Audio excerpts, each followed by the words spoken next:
अस्सलाम वालेकुम dear students, welcome back. Dear students, आज की वीडियो में हम जो टॉपिक स्टडी करेंगे वो टॉपिक हमारे पास है difference between mass and weight. आज हम मास और वेट में डिफरेंस पढ़ेंगे। यहाँ पर एक मिसकॉन्सेप्ट होता है।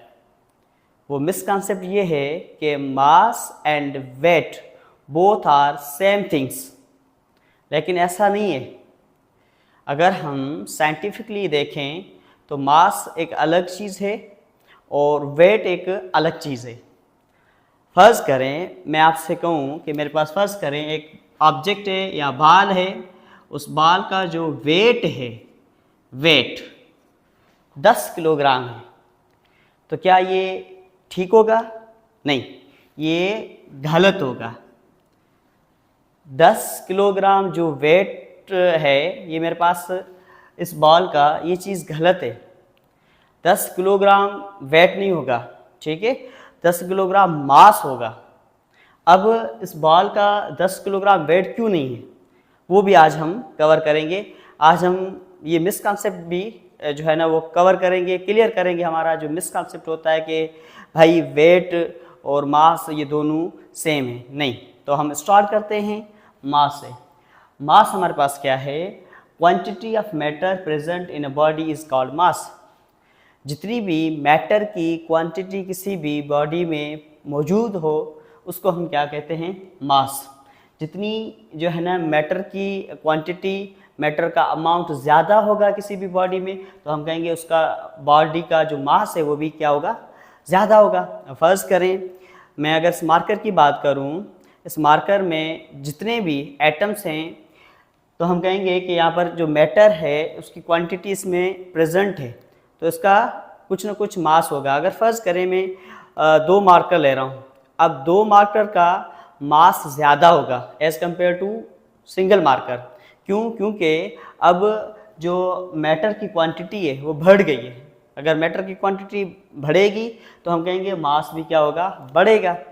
तो जस्ट जो हम क्या देखते हैं मास में, हम मैटर की क्वांटिटी देखते हैं कि मैटर की क्वांटिटी कितनी है।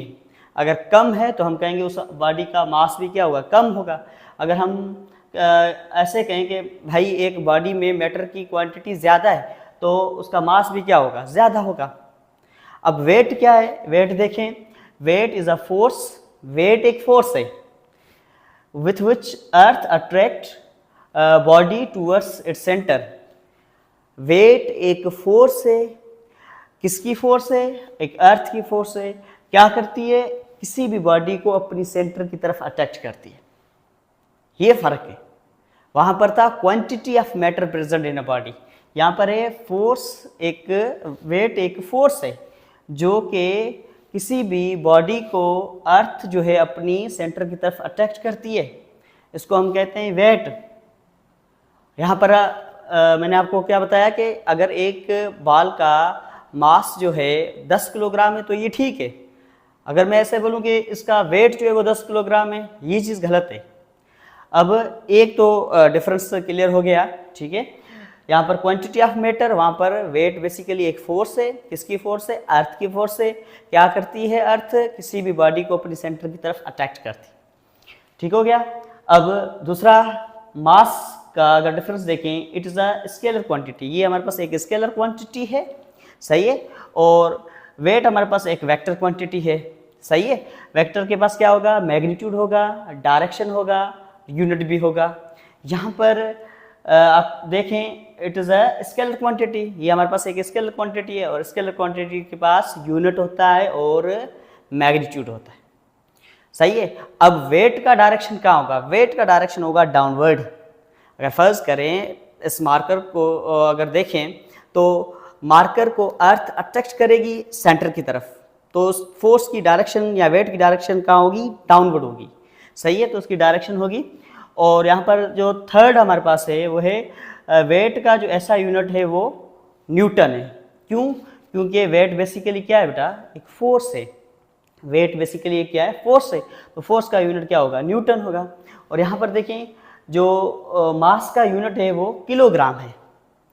मास का यूनिट हमारे पास किलोग्राम है और वहाँ पर वेट का क्या था, न्यूटन था। क्यों, वेट बेसिकली एक फोर्स है, ठीक है बेटा। और चौथा देखें डिफरेंस, तो उसका फार्मूला बनेगा according to Newton second law F is equal to ma।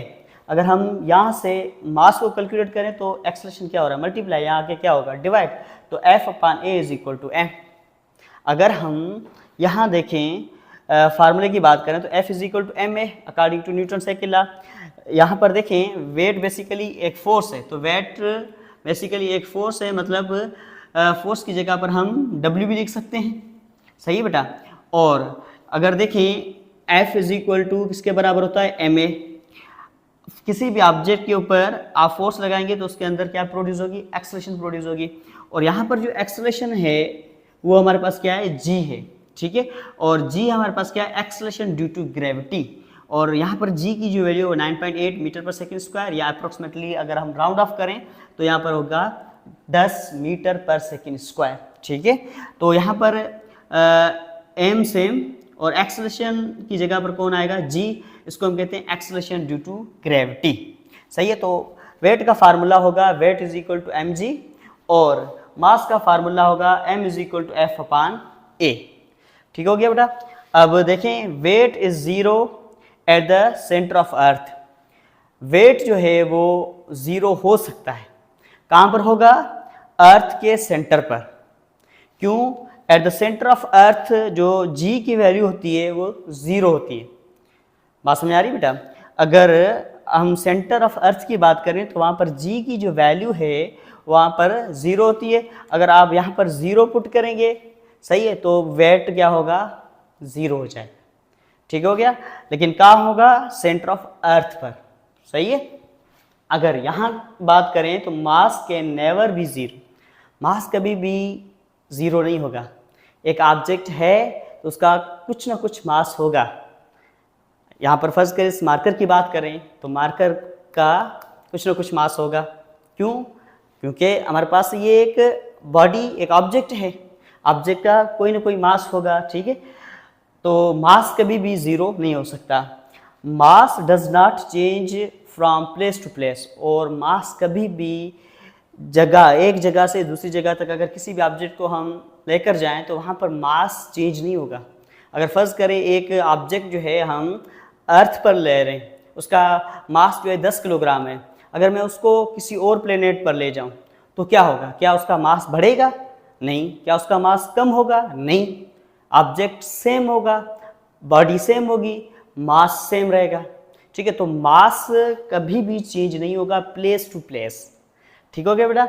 यहाँ पर देखें weight is change from place to place, और वेट चेंज होगा कैसे, देखें। अगर हम अर्थ की बात करें तो अर्थ की जो ग्रेविटी है बेटा, अर्थ की ग्रेविटी है 9.8 मीटर पर सेकेंड स्क्वायर।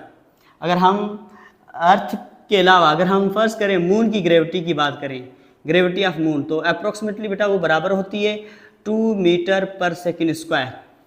अब यहाँ पर देखें, अगर मेरे पास एक ऑब्जेक्ट जो है जिसका मास है 10 किलोग्राम, अगर फर्ज करें मैं उसका वेट कैलकुलेट करूं कहाँ पर, अर्थ पर, ठीक है। अर्थ पर, अर्थ की वैल्यू क्या होती है, अप्रोक्सीमेटली 10 मीटर पर सेकेंड स्क्वायर। अगर यहाँ पर मैं फर्ज करें वेट की जगह पर mg, मास की जगह पर मैं 10 पुट करूं, सही है, और ग्रेविटी की जगह पर मैं अगर 10 पुट करूंगा तो 10 × 10 ये हो जाएगा 100 न्यूटन। सेम अगर मैं सेम ऑब्जेक्ट की अगर मैं मून पर फाइंड करूं वेट, तो यहाँ पर क्या होगा, मास तो सेम होगा, ठीक है, मास चेंज नहीं होगा। मास की जगह पर 10 आएगा, और ग्रेविटी जो मून की है वो कितनी है, 2 मीटर पर सेकेंड स्क्वायर। तो यहाँ पर अगर आप 2 रखेंगे, सॉरी, यहाँ पर अगर हम 2 रखेंगे तो 10 × 2 = 20। तो देखें अर्थ पर हमारे पास था 100 न्यूटन, और मून पर हमारे पास कितनी जो वेट था उस बॉडी का वो हमारे पास कितना है, 20 न्यूटन सेकेंड। देखें हमारे पास वेट जो है हर प्लेस पर, प्लेस टू प्लेस पर क्या होगा, चेंज होगा, मास चेंज नहीं होगा। मास जो सेम, जो कांस्टेंट है, अगर फर्ज करें जो अर्थ पर है वही सेम किसी और प्लेनेट पर अगर आप बात करें तो वहाँ पर भी सेम ही मिलेगा, सही है। और यहाँ पर देखें वेट को हम मेजर करते हैं यूजिंग स्प्रिंग बैलेंस। हम स्प्रिंग बैलेंस से, स्प्रिंग बैलेंस की मदद से, या हम कहते हैं ये एक डिवाइस है स्प्रिंग बैलेंस, जिसकी मदद से हम वेट को मेजर करते हैं। सही है। और मास को हम किस इंस्ट्रूमेंट से मेजर करते हैं? तो मास को हम मेजर करते हैं बीम बैलेंस या इलेक्ट्रॉनिक बैलेंस। बीम बैलेंस या इलेक्ट्रॉनिक बैलेंस से हम मेजर करते हैं। तो बेटा ये एक छोटा सा एक टॉपिक था, ठीक है, बोर्ड पॉइंट व्यू से सेक्शन बी के हवाले से, शॉर्ट क्वेश्चन के हवाले से इम्पोर्टेंट था। तो अगर वीडियो अच्छी लगी हो लाइक करें, शेयर करें और चैनल को ज़रूर सब्सक्राइब करें। इंशाल्लाह मिलेंगे नेक्स्ट वीडियो में, तब तक के लिए अपना ख्याल रखिएगा। खुदा हाफिज़।